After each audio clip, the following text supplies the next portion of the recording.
izin Pak terkait dengan OTT Bupati Lombok Barat Pak, ada kalau misalnya tanggapan dari Mendagri sendiri seperti apa? Ya saya prihatin pada kepala daerah, kita sudah berikan litret ya, kemudian nanti pembekalan awal, kemudian juga sudah dibuatkan sistem keuangan untuk transparan, kemudian juga pembinaan sudah dilakukan, pernah dikumpulkan juga oleh Bapak Presiden di Sentul. Masih terjadi juga, kita kan nggak bisa, pertama mereka memang dipilih rakyat ya, rekrutmennya. Yang kedua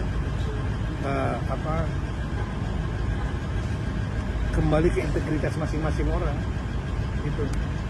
Jadi ya saya berharap dengan adanya OTT kepala daerah seperti ini, termasuk Lombok ini, kepala daerah lainnya agar semua mengawas diri, melakukan introspeksi, jangan sampai melakukan pelanggaran, apalagi tidak pernah korupsi. Itu aja. Terima kasih. Kritik katanya. Komunikasi yang mana? Ya terlalu selengean katanya. Ya gimana, saya ini asalnya dari Jawa Timur dan swasta, gimana gak selengean gitu? Katanya pengkritik Bapak banyak yang kena doxing Pak, ada Doxing itu apa? Doxing itu kayak ancaman gitu-gitu Pak. Dibuka identitasnya gitu. Iya, identitas. Bagaimana? Gue pegiat. Kita minta tanggapan aja Pak. Saya ini loh pegiat media sosial, enggak. Gimana saya tahu artikel doxing Mbak yang jelasin. Yang ngerti sih gitu-gitu. Saya nggak pernah komentar apa-apa kan. Enggak, saya bukan pegiat media sosial. Ini doxing ini kosakata baru bagi saya. Enggak Mbak, saya enggak. Demi Allah, demi Rasulullah, saya itu. Padahal saya bilang saya masih muslim kan. Terus saya bilang demi waduh Rasul, saya bohong kan, nggak mungkin lah. Ya, enggak lah, enggak ada. Ya. Bapak itu gimana Pak? Kritik yang mana? Yang mengkritik Bapak, apakah Bapak sana itu gimana Pak? Apakah menerima kritik dari mereka? Nggak ada masalah, kritik itu kan bagus. Kritik itu bagus, membuat saya lebih bisa membagi diri sendiri ke depan. Nggak ada masalah. Tapi dapat atensi dari Presiden nggak Pak? Soal? Kritikan yang terhadap Bapak dari media sosial. Tadi? Iya. Nggak ada Tadi sih. atau sebelumnya dipanggil gitu Pak, dapat arahan dipanggil. Nggak ada. Nggak. Belum ada. Nggak. Ada Belum kabar ada, Bapak ke reshuffle nanti Pak, khusus Pak, itu tanggapannya gimana? Apa ada evaluasi yang dilakukan? Waduh, lo itu masa gue ngalang-ngalangin presiden, itu hak kita bos, ampun. Tapi udah pernah bos, dipanggil Pak ampun. untuk evaluasi gitu misalnya Pak? Kalau dipanggil ya sering tiap saat, tapi nggak ada urusan begituan. Terkait permasalahannya kemarin Pak, Gaya komunikasi Bapak dikritik Pak katanya Apaan? Gaya komunikasi Bapak. dikritik katanya. Kayak komunikasi Iya, komunikasi yang mana? Ya terlalu selengean katanya. Ya gimana, saya ini asalnya dari Jawa Timur dan swasta, gimana gak selengean gitu lah. Kecuali sesuatu yang teknis banget baru saya akan serius. Kalau ini kan bukan sesuatu yang serius, ya hoax semua gimana dong. Ya Pak, Pak. Sekarang ini KUHP baru, ya agak soft, lebih menjunjung tinggi nilai-nilai HAM, dan karena itu tidak sembarangan penyidik itu melakukan penahanan. Jadi tiap langkah penahanan, kalau dulu ditahan ya udah nyerah, sekarang ditahan, bisa dilawan di pra-peradilan. Yang pertama itu kan memang sudah ditahan sejak di kepolisian kan, jadi dilanjutkan. Pak Febri itu kan belum ditahan oleh polisi, dan penyidikannya diserahkan kepada Kejaksaan Agung, dan Kejaksaan Agung melanjutkan penyidikan itu. Dalam perkembangannya bisa aja penyidik kemudian memutuskan bahwa Pak Febri itu harus ditahan.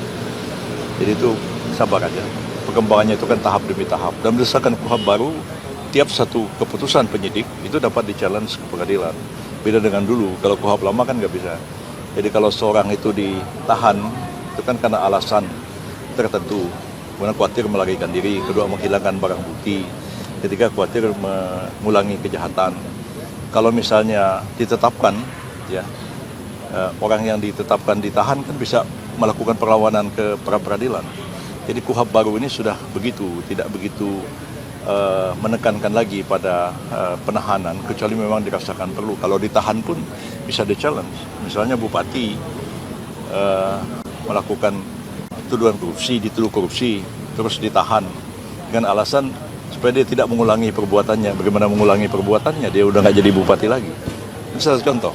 Jadi coba kita lihat aspek ini. Sekarang ini KUHP baru, ya agak soft, lebih menjunjung tinggi nilai-nilai HAM, dan karena itu tidak sembarangan penyidik itu melakukan penahanan. Jadi tiap langkah penahanan, kalau dulu ditahan ya udah nyerah, sekarang ditahan, bisa dilawan di pra-peradilan. Anda misalnya Anda wartawan misalnya, ditahan karena dituduh pelanggaran undang ITE, misalnya gitu kan, ditahan. Nah, Anda bisa lakukan perlawanan ke pra peradilan. Jadi saya kira ini langkah positif sesudah berlakunya KUHP. Jadi soal Pak Febri itu ditahan atau tidak, kita lihat dari segi perkembangannya. Kan kita harus menghormati asas praduga tidak bersalah. Ya, jadi kalau misalnya ditahan, kan nanti akibatnya kalau dinyatakan bersalah dipotong masa tahanan. Kalau tidak ditahan, ya menjalani pidananya sama seperti yang diputuskan hakim. Sebenarnya sama aja. Ya. Terkait pengacara Hotman Paris Prof, yang Hotman jangan pengacaranya dikomentar. Pak Febri mengaitkan dengan presiden itu gimana Prof? Mana?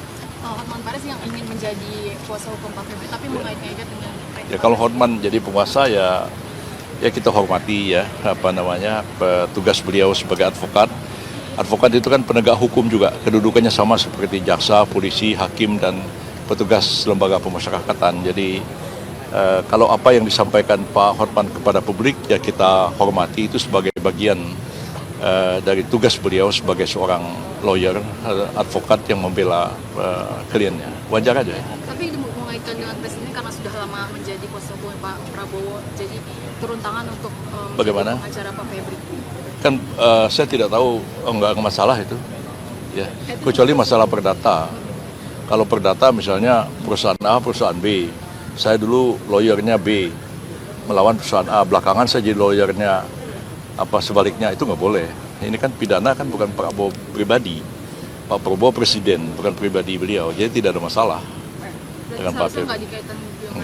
Nggak melanggar kode etik advokat. Pak, tapi kalau penetapan tersangka soal presiden nggak sih Pak? Kita izin Pak terkait dengan OTT Bupati Lombok Barat Pak, ada kalau misalnya tanggapan dari Mendagri sendiri?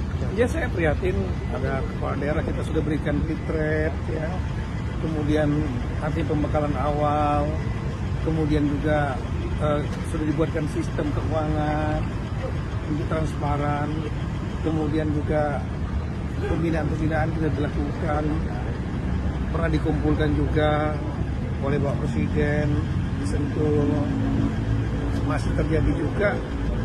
Kita kan nggak bisa, pertama mereka memang dipilih rakyat ya, rekrutmennya. Yang kedua kembali ke integritas masing-masing orang gitu. Jadi ya saya berharap dengan adanya OTT kepala daerah seperti ini, termasuk Lombok ini, kepala daerah lainnya agar semua mengawas diri, melakukan introspeksi, jangan sampai melakukan pelanggaran, apalagi tidak kena korupsi. Itu aja. Terima kasih. Subscribe, share, like, and comment. Subscribe, share, like, and comment. Subscribe, share, like, and comment. Subscribe, share, like, and comment. Subscribe, share, like, and comment.